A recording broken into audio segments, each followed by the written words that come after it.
अजीत पवार से पार्टी पर कब्जे की लड़ाई हारेंगे शरद पवार। शरद पवार पर भारी पड़े अजीत पवार, 41 विधायक आए साथ। शरद गुट ने किया साफ विधायकों का समर्थन अजीत पवार के साथ। शरद पवार के साथ सिर्फ 11 विधायक बाकी अजीत के साथ। महाराष्ट्र में एनसीपी में हुई बगावत को 2 महीने से ज्यादा का वक्त हो चुका है। अभी तक ये साफ नहीं हो पा रहा था कि किस गुट के पास कितने विधायक हैं। अजीत पवार की ओर से दावा किया जा रहा था कि उनके पास 40 से ज्यादा विधायकों का समर्थन है, तो शरद पवार गुट की ओर से कहा जा रहा था कि अजीत के साथ सिर्फ 9-10 विधायक हैं, बाकी विधायक शरद पवार के साथ हैं।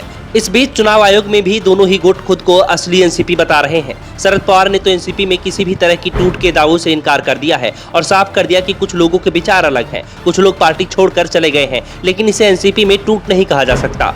अभी तक पवार गुट की ओर से दावा किया जा रहा था कि 40 से ज्यादा विधायक उनके साथ हैं, लेकिन विधानसभा अध्यक्ष राहुल नार्वेकर को जो सबूत शरद पवार गुट की ओर से दिए गए हैं, उससे साफ हो गया है कि विधायक हकीकत में अजीत पवार के साथ हैं।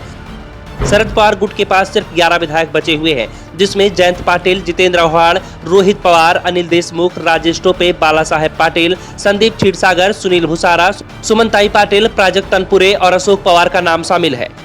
जबकि दूसरी ओर अजीत पवार गुट के पास 41 विधायकों का समर्थन हासिल है।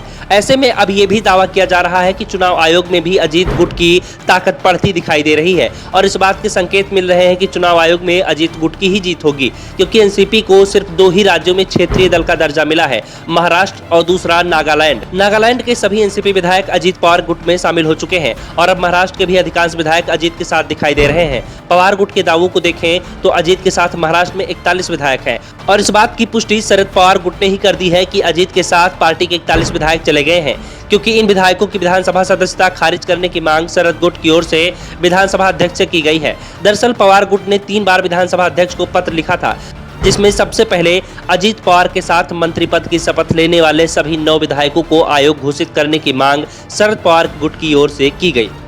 दूसरी बार 20 और विधायकों को आयोग घोषित करने की मांग वाला पत्र शरद पवार गुट की ओर से विधानसभा अध्यक्ष राहुल नार्वेकर को सौंपा गया।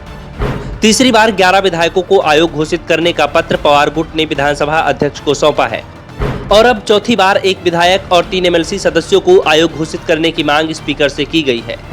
यानी अभी तक शरद पवार का गुट 41 विधायक और 3 एमएलसी को आयोग घोषित करने की मांग स्पीकर से कर चुका है, जिसमें एक बात साबित हो गई है कि विधायकों का समर्थन अजीत पवार के साथ है। यानी अब एक बात और साफ हो चुकी है कि एनसीपी के अंदर पार्टी पर कब्जे को लेकर चल रही लड़ाई में शरद पवार अब बेहद ही कमजोर हो चुके हैं। उनके हाथ से पार्टी का खिसकना तय माना जा रहा है। वैसे भी अजीत पवार की ओर से अभी तक लगातार कोशिश की जा रही है कि शरद पवार उनके साथ आ जाएं।